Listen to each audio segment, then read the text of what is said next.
Vamos a dejar de lado por un momento lo que tiene que ver con restricciones, con medidas en base al coronavirus, y vamos a hablar de otras que tal vez se toman en las empresas por crisis económicas y tienen que ver muchas veces con el despido de alguno de sus empleados. ¿Y cómo evitar que esto impacte dentro del equipo o cómo atenuar este impacto dentro de los equipos de trabajo? Para eso está Gustavo Giorgi de Human Touch con nosotros. ¿Cómo estás, Gustavo? Buen día. Bien, muy bien. Hoy para hablar de un tema un poco antipático. Sí. Son esos temas que, bueno, los que estamos en recursos humanos medio que nos da un poquito así como de escalofríos, ¿no? Porque está bueno hablar de planes de motivación, planes de carrera, incentivos, beneficios, pero bueno, sabemos que la vida no tiene solamente emociones agradables, sino también tiene de las otras, y eso le da un poco de tamiz a la existencia. Hoy me levanté un poco filosófico, debo decirlo, pero voy a esto, ¿no? Es importante hablar sin tapujos y sin tabúes de estos temas, como por ejemplo las desvinculaciones, que a veces tienen que ver con lo que vos decías, Gustavo, situaciones de contexto que hacen que las empresas tengan que dejar de lado a personas importantes, pero otras veces también las desvinculaciones tienen que ver con malas conductas, malas actitudes, con accionar que no están alineados con lo que la empresa quiere. Entonces, incluso los equipos pueden perder personas en ese sentido y, bueno, ¿cómo hacer para que el resto de los supervivientes, llamémosle así, no quede muy afectado? Porque evidentemente estas situaciones de salida de personas no deja al equipo igual que antes. Entonces es importante tener en cuenta 2 o 3 líneas que son esas las que te quiero trasladar hoy. La primera tiene que ver con hablar lo más rápido posible con la gente que queda, ¿no? Por ahí los líderes dilatan esta situación, se produce el hecho del despido y pasa muchísimo tiempo antes de ponerse a hablar del tema. Esto lo hacen con la excusa de, bueno, no es el momento, prefiero que pase un poco, que decante, y eso lo que hace es perturbar aún más la situación, aporta confusión, aporta desconocimiento y hace que lo que se podría haber hablado con mucha claridad desde un primer minuto termine siendo espacio como para poder pensar cosas que muchas veces no son reales, ¿no?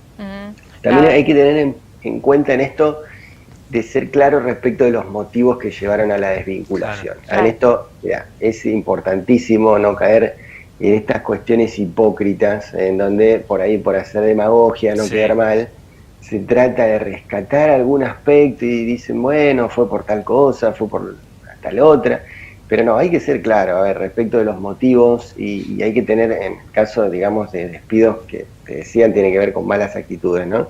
Hay que ser claro respecto de los motivos y anclar los argumentos en hechos lo más objetivos y concretos posibles. Por ejemplo, bueno, no presentaba los informes a tiempo, teníamos muchas quejas de los clientes, sabemos que tenía malos tratos con respecto a sus colaboradores, sabemos que no era inclusivo, en fin, dar motivos reales y concretos, porque también parece una cosa medio extraña, ¿no? Pero he escuchado cosas tales como, bueno, lo desvinculamos porque, viste, no teníamos química, o no nos entendíamos lo suficiente. Claro, esas cosas es raro. Si llegan a ocurrir de esa manera y se entera la persona que es despedida, esto también puede generar un problema legal. No hay nada más importante que ser claro y decirle, no te necesitamos más por esto y por este motivo. Los fundamentos son cruciales. Pero imagínate para el compañero de trabajo que se entera por fuera que lo echaron por no tener química y dice, bueno, yo si en algún momento entro en disonancia con el jefe, me va a echar a mí también. Claro,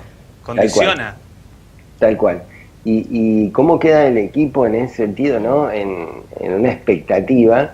Yo siempre digo que este tipo de hechos y de situaciones, por más que sean desagradables, tiene que dejar un saldo de saber, ¿no? Como decimos los que en algún momento estudiamos psicoanálisis.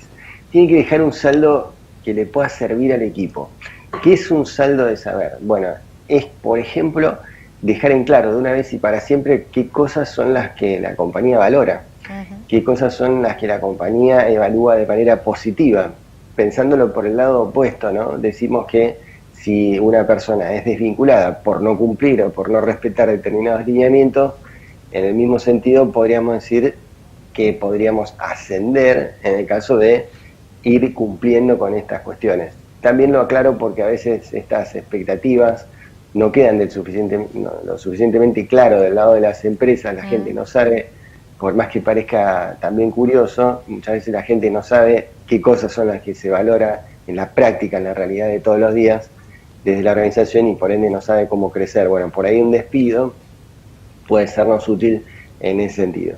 Bueno, y finalmente, bueno, no quiero ser muy antipático con esto que voy a decir, pero me voy a animar a decirlo. No hay que dramatizar este tipo de situaciones. Y voy a contar una historia que me tocó vivir de cerca. En general, bueno, nosotros tenemos un costado, una cuestión humanitaria de tratar de evitar este tipo de situaciones, a menos que, bueno, la cosa ya escale a un nivel que sea totalmente indefendible. Ajá. Bueno, me ha tocado particularmente de presenciar despidos en donde yo me quedaba pensando varios días en cómo iba a ser afectada la vida normal de esta persona, en fin, y cómo iba a influir a nivel familiar. Y bueno, al tiempo me terminaba enterando que ese despido lo favoreció, incluso anímicamente, al despedido, porque pudo encarar un emprendimiento personal, pudo tener su propio negocio. Esto es historia 100% real, claro. Pudo tener su pequeño negocio, que tenía que ver con la distribución de bolsas de polietileno, para ser más específico. Y inclusive después, al tiempo, me lo encuentro a él mismo y me comentaba que le habían hecho un gran favor desde la empresa porque se sentía muchísimo menos presionado, podías compartir mucho más tiempo en familia y su nivel de ingresos al final del día terminaba siendo más o menos el mismo. Aclaro esto porque por ahí también a veces uno tiende a magnificar las consecuencias negativas que puede tener una situación de esta naturaleza, sí, y por ahí no son tan trágicas en la práctica, y siempre por ahí conviene tomar decisiones a tiempo, analizando todos los costados de la manera más objetiva posible, pero sin caer en estas cuestiones que por ahí, como buenos neuróticos, tendemos a caer, ¿no? Revertir lo negativo del despido, de lo que implica ese momento tan difícil para, bueno, comenzar un nuevo camino que tal vez a uno, bueno, no lo iba a poder hacer si seguía en el trabajo. Claro. Exactamente, muchas veces las personas no se animan tampoco a terminar un vínculo laboral con la empresa, porque por supuesto les da inseguridad, y bueno, estas situaciones son palancas saludables, sobre todo para su vida anímica y de relación también. Gustavo, te agradecemos enormemente este contacto, te esperamos la próxima semana. Dale, gracias a ustedes.